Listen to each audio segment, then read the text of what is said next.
In the grand kingdom of Zandira, where golden palaces shone under the sun and rivers sparkled like diamonds, there lived a little princess named Eshe. She was the light of the kingdom, with a heart as pure as morning dew. But happiness is a fragile thing. One cruel winter, Eshe's mother, the beloved Queen Nia, fell gravely ill. The best healers from across the land tried to save her, but nothing could stop the cold hands of fate. One evening, as the sky turned shades of purple and gold, the queen took her last breath, holding Eshe's tiny hand. The palace fell into mourning, but no one felt the loss more than Eshe. She clung to her mother's favorite shawl, refusing to believe she was gone. Her father, King Jabari, was shattered. His sorrow turned him silent, and his once joyful eyes became distant. He barely spoke, barely smiled. And then, one day, everything changed. The king announced he was marrying again. The news spread like wildfire. Queen Zuleka, a woman from a distant land, was to be the new queen of Zandira. At first, Eshe wanted to believe her father had found happiness again, that maybe this woman could bring warmth back into their home. But from the moment Zuleka stepped into the palace, Eshe felt something was wrong. The new queen's eyes were cold, her smile never quite reaching them. She barely looked at Eshe, and when she did, it was like she was staring at a problem she wished would disappear. Days turned into weeks, and Eshe noticed the palace wasn't the same anymore. Servants who once adored her now hesitated before speaking. The grand halls, once filled with laughter, felt heavy with whispers. Zuleka never raised her voice, never openly showed cruelty, but her presence alone made Eshe feel like she didn't belong. And deep inside, she knew her stepmother didn't want her there. But Eshe had no idea just how far Zuleka would go to remove her from the kingdom forever. At first, Queen Zuleka was careful. She smiled in front of the king, acted kind to Eshe, and pretended to be the perfect mother. But behind closed doors, her heart was full of jealousy and hatred. Eshe was everything she wasn't: pure, loved, and the true heir to the throne. The people adored the young princess. They whispered that she looked just like her mother, Queen Nia, and that one day she would rule with the same kindness and wisdom. That thought made Zuleka furious. She had come to Zandira not just to be queen, but to have complete power. And as long as Eshe was in the picture, that would never happen. Zuleka knew she couldn't harm Eshe openly. The king still loved his daughter, even if his grief had made him distant. But grief could also be a weapon, and Zuleka was a master at using it. She started planting tiny seeds of doubt in the king's mind, speaking in soft whispers when they were alone. "My love, I worry about Eshe," she sighed one evening, her fingers gently tracing patterns on his arm. "She spends so much time alone, lost in thought. She barely speaks to me. Sometimes she looks at me with such coldness, as if she blames me for her mother's death." The king frowned, his face darkening with sadness. "She's just a child, Zuleka. She misses Nia." "Of course," Zuleka agreed quickly, "but grief does strange things to people, even children. Sometimes love turns into resentment. I only worry that she might not accept me as her mother, or worse, that she might see me as an enemy."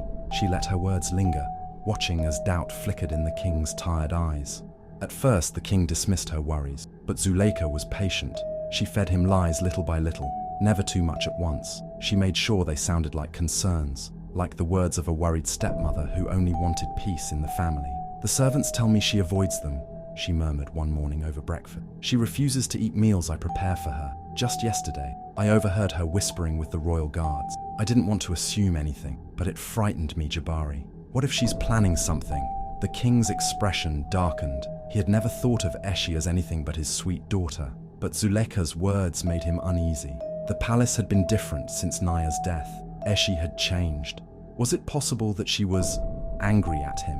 And then, the final blow came. Late one night, Zuleka rushed into the king's chambers, tears streaming down her face. "I didn't want to believe it," she sobbed, "but I saw it with my own eyes." The king sat up in alarm. "Saw what?" "Eshe," she whispered, as if even saying the name hurt her. "I saw her in the courtyard with one of the guards. She was holding a letter, sealed with the royal crest. I think," she paused, as if too afraid to say it, "I think she's trying to turn the guards against you, maybe even take the throne." The king's face turned pale. "That's impossible. She's just a child." Zuleka lowered her gaze. "A child raised by Queen Nia, a queen who was loved more than anyone in this kingdom. The people still speak of her, Jabari. Some say Eshe should rule one day, not you. What if she's starting to believe it too? The king clenched his fists, his mind racing. Doubt and fear twisted inside him. Could his own daughter betray him? Zuleika reached for his hand, squeezing it gently. I love Aisha, but I fear she is being led down a dangerous path. We must protect the kingdom. We must protect you. By the time she left the room, the king's heart was no longer filled with love for his daughter. It was filled with fear, and that fear was exactly what Zuleika wanted. The night was quiet, too quiet. The palace, usually filled with the soft murmurs of servants and the flickering glow of lanterns, felt different. A strange tension hung in the air, but Eshi didn't notice. She sat by her window, staring at the stars, lost in memories of her mother. She missed her voice, her warmth, the way she would stroke her hair and hum lullabies. A deep sigh left her lips. If only things had stayed the same. Suddenly, there was a knock at the door. Before she could respond, it burst open. 4 palace guards stepped inside, their faces cold and unreadable. Eshi's heart pounded. What's happening? She asked, her voice shaky. Come with us, princess, one of them said, avoiding her eyes. Fear crawled up Eshi's spine. Something was wrong. Why? Did my father call for me? No answer. The guards stepped closer. Eshi took a step back, her breath quickening. Tell me what's going on. One of them grabbed her wrist. She gasped, struggling to break free. Let me go! Where are you taking me? No one answered. They only tightened their grip. Tears filled her eyes as she was dragged through the empty halls of the palace. The torches flickered, casting eerie shadows. Father, she screamed, help me! But no one came. No servants, no advisors, not even the king. It was as if the palace had turned its back on her. They pulled her outside, into the cold night air. The sky was moonless, the darkness stretching endlessly. A carriage stood waiting at the palace gates. Eshi thrashed, kicking and screaming. Please don't do this! The guards forced her inside. The doors slammed shut. The horses neighed, and the carriage jolted forward, racing into the unknown. For hours, they rode through the forest. The towering trees swallowed the moonlight, making the world feel smaller, suffocating. Eshi's body trembled. Where are you taking me? She whispered, her voice barely above a breath. No answer. The wheels suddenly stopped. One of the guards opened the door, grabbing her by the arm. Out! Eshi hesitated, but he yanked her hard. Her feet hit the damp ground. She looked around. Nothing but trees and shadows. A pit of fear settled in her stomach. Then she saw it. A large, gaping hole in the earth, deep and dark, like a mouth waiting to swallow her whole. She turned to the guards, her breath coming in sharp gasps. No, no, please. They didn't listen. Before she could run, 2 of them grabbed her by the shoulders. No, don't do this. Please. I swear I haven't done anything wrong. She struggled, but they were stronger. Then, without warning, they pushed her. The world spun. The wind rushed past her ears. The ground vanished beneath her feet. And then, thud, she hit the cold, hard earth. Pain shot through her body. She groaned, trying to lift herself. Dirt clung to her skin, her dress torn. And then she heard it, a low, deep growl. Her breath caught in her throat. Slowly, she turned her head. Glowing eyes stared back at her from the darkness. A pair, no 3, maybe more. The air grew thick with danger. The growls turned into deep, guttural rumbles. Eshi's heart pounded so hard it hurt. Her hands trembled as she crawled backward. Then came the sound of heavy paws against the dirt. A shadow moved. A giant shape stepped into the faint light. A lion. Its golden eyes locked onto hers, unblinking. More shapes followed. Another lion, then another. Eshi's breath came in short, desperate gasps. This is it. Her stepmother had done it. She wasn't supposed to survive this night. Eshi's body shook as the lions moved closer. Their golden eyes glowed in the darkness, their massive paws barely making a sound against the cold earth. She could hear their breathing, deep, steady, powerful. Any moment now, they would pounce. She squeezed her eyes shut, whispering a broken prayer. Is this how I die? The sound of sniffing made her flinch. She felt warm breath against her skin. Slowly, she opened her eyes. One of the lions was right in front of her, its nose almost touching her shoulder. Its whiskers twitched as it inhaled deeply, studying her. The others circled around, moving with quiet grace, their tails swaying like golden flames in the dim light. Eshi's heart pounded. Why aren't they attacking? Then, a memory surfaced, her mother's voice, soft and gentle, telling her stories before bed. Lions are not just kings of the wild, my love. They are creatures of spirit. They can see what the human eye cannot. They sense fear, anger, and above all, a pure heart. Could it be? She swallowed hard, her hands trembling as she reached out, just a little. The closest lion flinched, watching her with sharp eyes, but it didn't snarl. It didn't bare its teeth. Then, to her shock, it sat down. Eshe held her breath as another lion padded closer. It too sniffed her, then lowered itself beside her, its massive body settling against the cold ground. One by one, the others followed. Instead of tearing her apart, they lay around her, their warm bodies forming a protective circle. Tears welled in her eyes. She didn't know why, but something inside her knew. These lions were not here to kill her. They were here to protect her. Above, at the edge of the pit, the guards stared in horror. One of them took a step back. This isn't possible, he whispered. She should be dead by now, another muttered, gripping his sword. Why aren't they attacking? One of the lions let out a low rumble, flicking its tail. Eshe felt it. Not a growl of anger, but a warning. A message. She is ours now. A guard turned to his companion, panic in his eyes. What do? We leave, the other hissed. No one will believe us if we say she survived. The queen only wanted her gone. We tell her the job is done. Eshe watched as the guards disappeared, their hurried footsteps fading into the night. They had left her for dead, but she was still here, and now she wasn't alone. She let out a shaky breath, looking at the great creatures around her. Their fur shimmered like gold, their strong bodies at rest. One of the lions, the largest of them all, let out a soft huff and nudged her gently, as if telling her not to be afraid. For the first time in weeks, Eshe felt safe. She curled up beside the lions, their warmth surrounding her like a shield. The fear that had gripped her heart slowly melted away. She didn't know how or why this was happening, but one thing was clear. Her stepmother had tried to throw her to death. Instead, she had been embraced by the kings of the wild. The news spread like wildfire. Princess Aisha was dead. The people of Zandira whispered in shock, their hearts heavy with sorrow. No one had seen her body. No funeral was held. Yet the palace announced it as truth. A tragic accident, the messengers claimed. She wandered too far into the forest and was lost. But the people did not believe it. Eshe was not careless. She was not foolish. And deep down they knew something terrible had happened. In the grand palace, Queen Zuleka smiled, her heart brimming with triumph. She sat beside King Jabari, her hand resting gently on his. I grieve for Aisha too, my love, she said softly, pressing a silk handkerchief to her dry eyes. She was like a daughter to me. The king said nothing. His face was blank, his eyes empty. Since hearing of Aisha's death, he had not spoken much.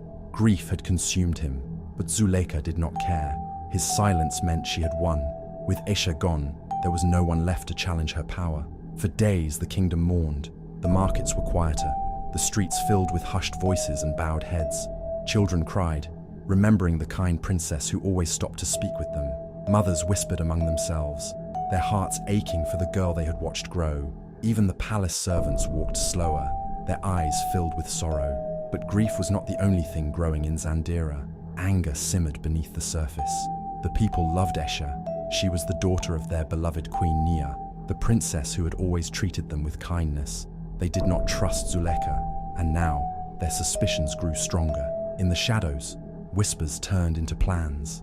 Men gathered in secret, their eyes burning with determination. This was no accident, they murmured. The queen had something to do with this. A rebellion was brewing, but in a quiet corner of the kingdom, far from the palace, an old woman sat outside her small hut, her wrinkled fingers tracing patterns in the dirt. Her name was Mama Yara, and she was no ordinary woman. She had seen things others could not. She had visions of the past and glimpses of the future. And that night, as she looked up at the dark sky, she saw something no one else did. The stars whispered to her, their light flickering with a hidden message. The wind carried a secret only she could hear. "The princess lives," she murmured, her old voice cracking with certainty. A young boy sitting nearby gasped. But the palace said..."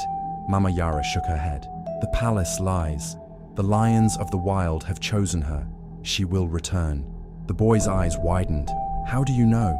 A small smile touched the old woman's lips.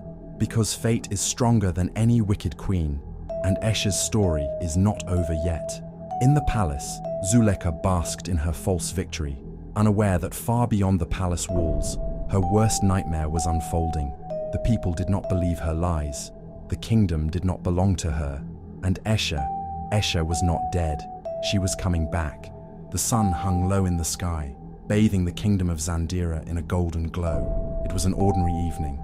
Merchants closing their stalls, children chasing each other through the streets, women carrying baskets of fresh bread. But then, a sound broke the calm. Gasps, murmurs, then complete silence. A figure appeared at the edge of the village, stepping out from the dense forest. Her dress was torn, her skin kissed by the sun, her hair wild like the wind itself. But it was not just her presence that stole the breath of every man, woman, and child who saw her. It was what she rode upon. A great lion, its golden mane gleaming under the fading sunlight, walked with steady, powerful stride. And on its back, like a queen returning from battle, sat Princess Escher. The people froze, their eyes wide with disbelief. "It's her," someone whispered, barely daring to believe their own words. "But she was dead," another voice murmured. "Impossible."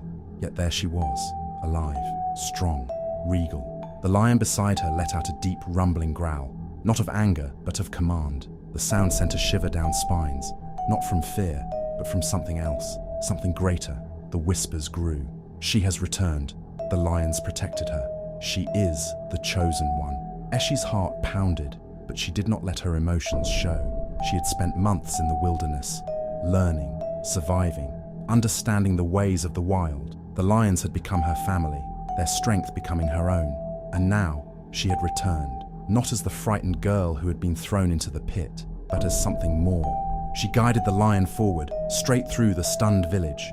The people, once frozen in shock, began moving, following her in silent awe. By the time she reached the palace gates, the entire kingdom had gathered. The guards, seeing her atop the beast, stumbled back in terror.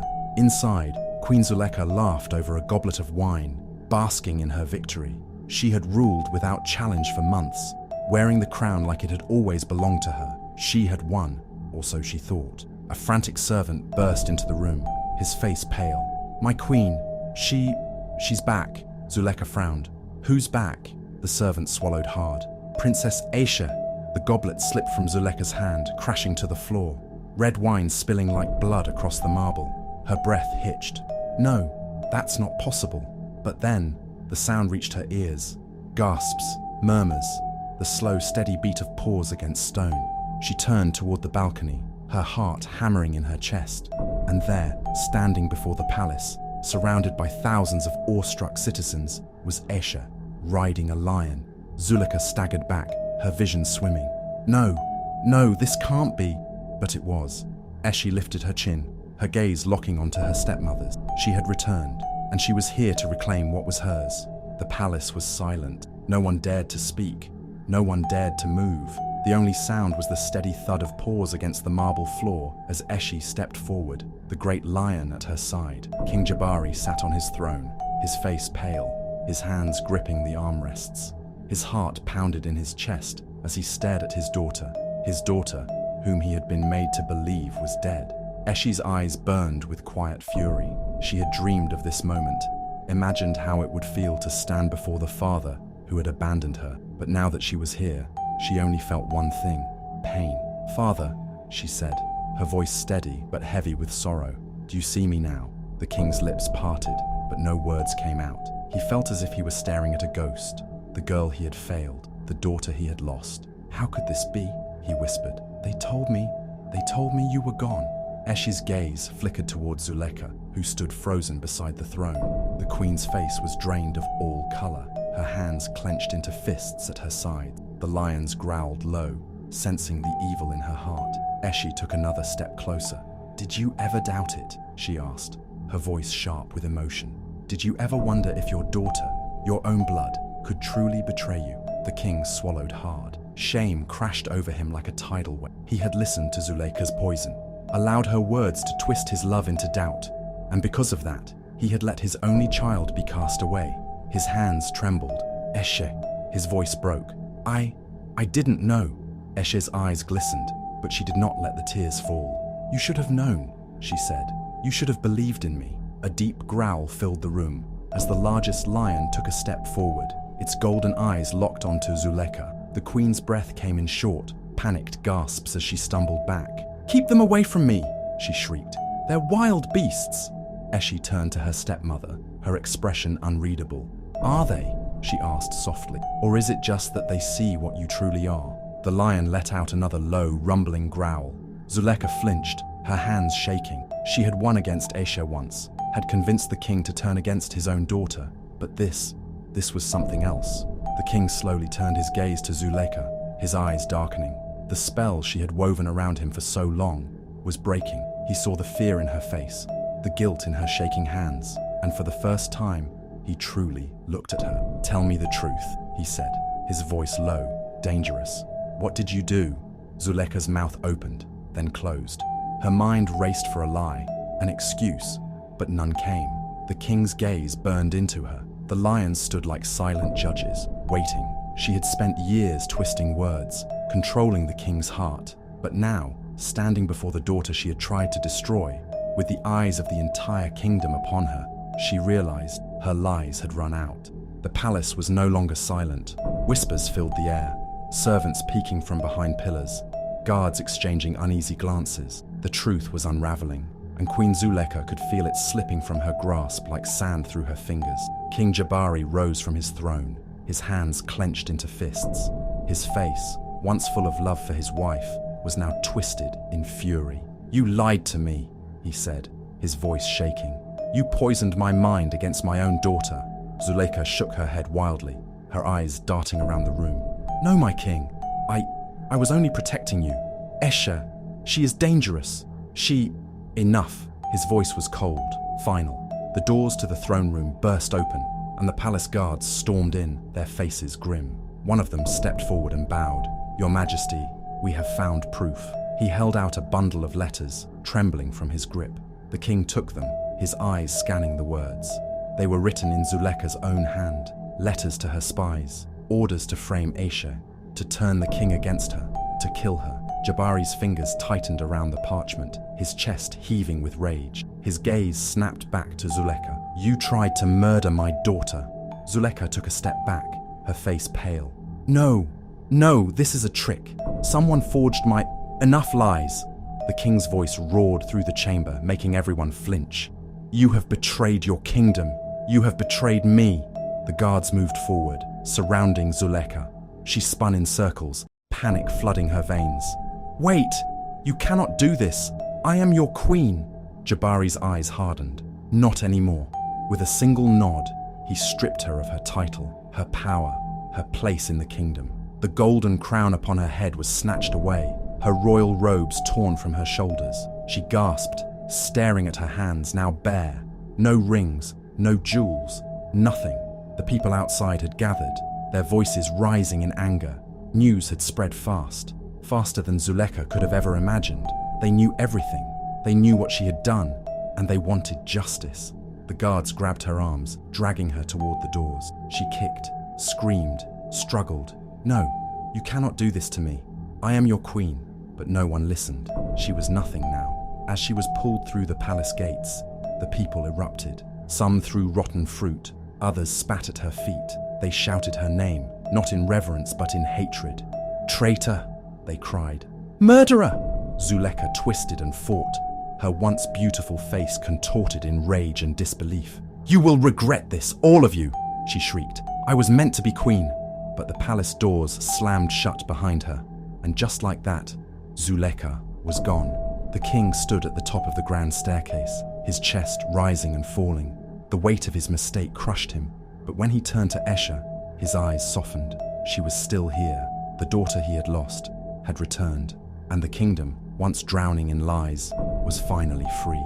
The sun rose over Zandira, painting the sky in hues of gold and crimson. The dark shadow that had loomed over the kingdom for so long had finally lifted. The wicked queen was gone, her lies exposed, her cruelty punished, and now the true princess had returned. The palace gates swung open, and Aishi stepped forward, her presence as powerful as the morning light. The crowd that had gathered outside erupted, not in fear, not in anger, but in pure, overwhelming joy. "She is back!" an old woman cried. tears streaming down her wrinkled face. "The princess lives!" a man shouted, lifting his son onto his shoulders. People fell to their knees, their voices rising in gratitude. Some wept openly, clutching their chests as if their hearts couldn't hold the emotion. Others reached out, wanting to touch even the hem of Eshe's torn dress, to believe that this moment was real. Eshe stood there, taking it all in. These were the people she had fought to return for, the people who had once loved her, then mourned her, and now welcomed her back with open arms. Her father stepped beside her. King Jabari, the once mighty ruler, now looked like a man who had seen too much, suffered too much. His eyes, filled with regret, searched hers. "Eshe," he whispered, his voice breaking, "I failed you." Eshe turned to him, her heart pounding. She had dreamed of this moment, of confronting the man who had cast her away, the father who had believed the worst of her. But now, standing before him, she saw not a king, not a ruler, but a father who had made a terrible mistake and carried its weight in his eyes. She could see the pain in his face, the silent plea for forgiveness. Slowly, she stepped closer. The crowd fell silent, watching, waiting. Then, Eshe did something that made even the hardest of hearts weep. She reached out and took her father's hands. A choked sob escaped the king's lips as he pulled her into his arms. He held her tightly, as if afraid that if he let go, she would vanish again. "I will never doubt you again," he vowed, his voice thick with emotion. Never. Tears slipped down Eshe's cheeks, but they were not tears of sorrow. They were tears of healing. "I forgive you, father," she whispered, "but I will never forget." The words hung in the air, powerful, unshakable. The king nodded, understanding. He had lost his way once, but he would never lose his daughter again. The people cheered, louder than before, their voices echoing through the kingdom. Flowers were thrown, songs were sung, and the sound of drums filled the air. The entire land of Zandira celebrated the return of its true princess. That night, as Eshe stood on the palace balcony, looking over her home, she felt something deep in her heart: peace. The journey had been long, the pain unbearable, but she had survived. She had fought, and she had won. She turned to the lions who had stood by her side, their golden eyes watching her like silent guardians. She smiled. She was no longer just a lost princess. She was a survivor, a warrior, and one day she would be a queen. Years passed, and the kingdom of Zandira flourished under Eshe's rule. The scars of the past remained, but they no longer brought pain. Instead, they served as reminders of strength, of survival, of a girl who had been cast away, but returned stronger than ever. When the time came, King Jabari stepped down, placing the crown upon his daughter's head. The moment was met with thunderous cheers, tears of joy, and a kingdom united in love. Eshe, once the forgotten princess, was now Queen Eshe, the ruler who had walked through fire and emerged unshaken. She ruled with wisdom, not vengeance, with kindness, not weakness. She remembered what it felt like to be powerless, and so she made sure no one in her kingdom ever felt that way again. And by her side, always, were the lions. They roamed the palace grounds freely, no longer feared but honored, their golden eyes reflecting the spirit of the queen they had once saved. Stories of Eshe spread far beyond Zandira. Travelers spoke of the queen who had been thrown to the lions but tamed them with her pure heart. Mothers told their children bedtime tales of the girl who had lost everything but never gave up. And so, her name lived on, not as the lost princess, not as the betrayed daughter, but as the queen who rose from the ashes, the queen who defied fate, the queen who ruled with a heart as fierce as the lions by her side.